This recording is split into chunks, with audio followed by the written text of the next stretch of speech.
এই গোটেই বিষয়টো আমি পুংখানুপুংখভাৱে পৰ্যালোচনা কৰি আমাৰ আজিৰ সভায়ে এইটোৱেই সিদ্ধান্ত লৈছোঁ, সমন্বয়ৰক্ষী কমিটি যে জনজাতীয় দল সংগঠনৰ অসম যে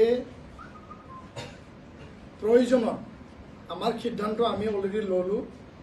আমি সুপ্ৰিম কোৰ্টত মহামান্য উচ্চতম ন্যায়ালয়ত পুনৰ আজি এইটো এই জাজমেণ্টটো ৰিভিউ কৰিবৰ কাৰণে আমি পিটিশ্যন দিয়াৰ কাৰণে আমি সিদ্ধান্ত লৈছোঁ। কিয়নো অসমত 14টা যি ট্ৰাইবেল আমাৰ যিখিনি মানে জনগোষ্ঠী আছে, এই জনজাতিসকলৰ মাজত এইটো এটা বিভাজন কৰা, উত্তৰ পূৰ্বাঞ্চলত যিখিনি আমাৰ ট্ৰাইবেল আছে এইটো এটা বিভাজন কৰা এটা নীতি তৈয়াৰ কৰিছে। আমি জনজাতিসকল জনসংখ্যাৰ ভিত্তিত সামাজিক ভৌগোলিক অৰ্থনৈতিক ক্ষেত্ৰত আমি বিভিন্ন প্ৰান্তত আমি স্কেটাৰ্ড হৈ আছোঁ আৰু পিছ পৰি আছোঁ। যিহেতু চিডিউল ট্ৰাইব বা চিডিউল কাষ্ট সেই ব্যৱস্থাটো অকল এটা দৃষ্টিকোণৰ পৰা বনোৱা হোৱা নাছিল। বি.আৰ. আম্বেদকাৰ যিজনে মহান এই সংবিধান প্ৰণেতা, তেওঁ দেশৰ ভৱিষ্যত যিবিলাক পিছপৰা জাতি জনগোষ্ঠী যিবিলাকে নিপীড়িত শোষিত আৰু বিভিন্ন ক্ষেত্ৰত তেওঁলোকে পিছ পৰি আছে, সেই সমাজখনক সেই জনগোষ্ঠীটো এই জনজাতীয় লোকসকলক আগবঢ়াই নিয়াৰ কাৰণে তেওঁ সংবিধানত লিপিবদ্ধ কৰিছিল। আৰু সংবিধানহে মূল, সংবিধানটো আল্টিমেট। আৰু এই সংবিধানত ৰাষ্ট্ৰপতিক অধিকাৰ দিয়া হৈছে আৰু ৰাষ্ট্ৰপতিয়েহে নিৰ্ধাৰণ কৰিব, সংসদত বিধেয়ক আনিব, সংসদত আইন প্ৰণয়ন কৰিব, সংসদত পলিচি নিৰ্ধাৰণ কৰিব। আৰু এইটো ৰাজনীতিকভাৱেহে যিসকল জনপ্ৰতিনিধি তাত পাৰ্লিমেণ্টত এমপিসকল জিকি গৈছে বা ৰাজ্যসভাত যিসকল জিকি গৈছে, তেওঁলোকে দেশৰ ভৱিষ্যত এই নীতিটো লৈ পেলাই দিশ নিৰ্ধাৰণ কৰিব, তাৰপিছতহে সিদ্ধান্ত হ'ব।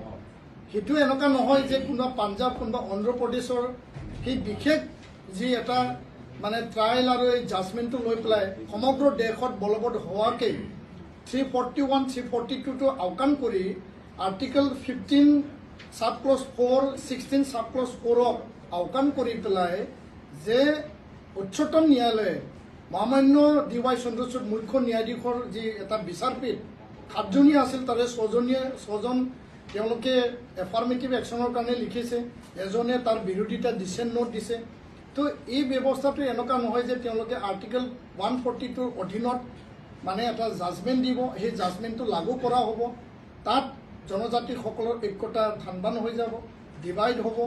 আৰু ক্ৰিমিলিয়াৰৰ ক্ষেত্ৰত যোনটো এতিয়া 8 লাখ মানে OBCৰ ক্ষেত্ৰত লোৱা হৈছে, STৰ ক্ষেত্ৰত 3 লাখ হ'ব না 5 লাখ হ'ব না 2 লাখ হ'ব, সেইটো কেনেকৈ নিৰ্ধাৰণ কৰিব? আৰু জনজাতিৰ লোকসকল সহজ সৰল হয়। আমি যোনটো ডমিনেণ্ট ক্লাছ বুলি ইয়াত লিখা হৈছে, সেই ডমিনেণ্ট ক্লাছটো এতিয়ালৈকে জনজাতিসকল যদি থাকিলেহেঁতেন, তেতিয়াহ'লে এই যে 12,155 যি বেকলগ ভেকেঞ্চি আছে তাত ফিল আপ কৰিব পাৰিব লাগিছিল। আজিৰ তাৰিখত 1 লাখ নিযুক্তি অসম চৰকাৰে প্ৰক্ৰিয়া চলাই আছে, কিছুমান দিলে কিছুমান দিব। তাত জনজাতিৰ লোকসকলে কিমান তাত স্থান পাইছে সেই বিষয়টো মানে বিবেচনা কৰাৰ কাৰণে বা সেই বিষয়টো চাবৰ কাৰণে আমি যথেষ্ট যত্ন কৰিছোঁ। আৰু ইয়াত যোনটো EWS, OBC, SC, ST, ST hill, ST plain গোটেই মিলাই 59.5 যি এটা কোটা ইয়াত তৈয়াৰ কৰা হৈছে, 40.5 আনৰিজাৰ্ভ, সেই কোটাত এতিয়ালৈকে আমাৰ মানুহবিলাক যাব পৰা নাই। তো ইয়াৰ কাৰণে দেশৰ ভিতৰত SC, ST সকলে যি ৰিজাৰ্ভেশ্যন কোটা তৈয়াৰ কৰা হৈছে তাত আমি এতিয়ালৈকে মিট কৰিব পৰা নাই। তাত এপইণ্টমেণ্টে হওক, এডমিশ্যনেই হওক, ৰিক্ৰুইটমেণ্টেই হওক, তাত আমি মানে স্থান ল'ব পৰা নাই। ৰিজাৰ্ভেশ্যন পলিচি আজিও প্ৰপাৰলি ইমপ্লিমেণ্ট নহ'ল, যাৰ কাৰণে অসম চৰকাৰৰ 59 ডিপাৰ্টমেণ্টছত 12,155 বেকলগ ভেকেঞ্চি এতিয়াও ফিল আপ কৰা নাই। সমগ্ৰ ভাৰতবৰ্ষত 45 চেণ্ট্ৰেল ইউনিভাৰ্চিটিত টিচিং ষ্টাফ আৰু নন টিচিং ষ্টাফত কেইবাশ ST আৰু SCৰ কাৰণে বেকলগ এতিয়ালৈকে ফিল আপ কৰা নাই। তো তেনে ক্ষেত্ৰত কেনেকৈ জাষ্টিফাই কৰিব বিচাৰিছে? আমি জানো যে সংসদতহে আইন প্ৰণয়ন হয়, ভাৰতবৰ্ষৰ সংবিধান অনুযায়ী ভাৰতবৰ্ষৰ সংসদতহে সাংসদসকলে আইন প্ৰণয়ন কৰে আৰু আইন প্ৰণয়ন কৰি সেইটো ৰাষ্ট্ৰপতি মহোদয় বা মহোদয়াই সেইটো এছেণ্ট দিয়াৰ পিছত সেইটো আইনত পৰিণত হয়, তাৰপিছত সেই আইনটো বলৱৎ হয়। কিন্তু আজি আমি ইয়াৰ ওলোটা দেখিবলৈ পাইছোঁ যে ন্যায়ালয়েহে আইন প্ৰস্তুত কৰি চৰকাৰক বলৱৎ কৰিবলৈ বাধ্য কৰোৱা। এইটো কিন্তু ডেমক্ৰেটিক কি কয় কাণ্ট্ৰিত এইটো অদ্ভুত ধৰণৰ এটা ঘটনা।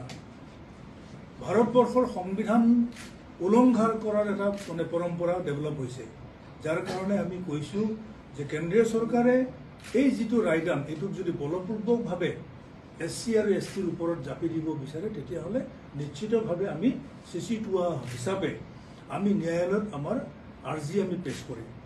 এইটো ৰিভিজনৰ কাৰণে ৰিভিউ কৰিবৰ কাৰণে আমি আৰ্জি পেছ কৰিম। এই সিদ্ধান্তটো আমি আজি গ্ৰহণ কৰিছোঁ।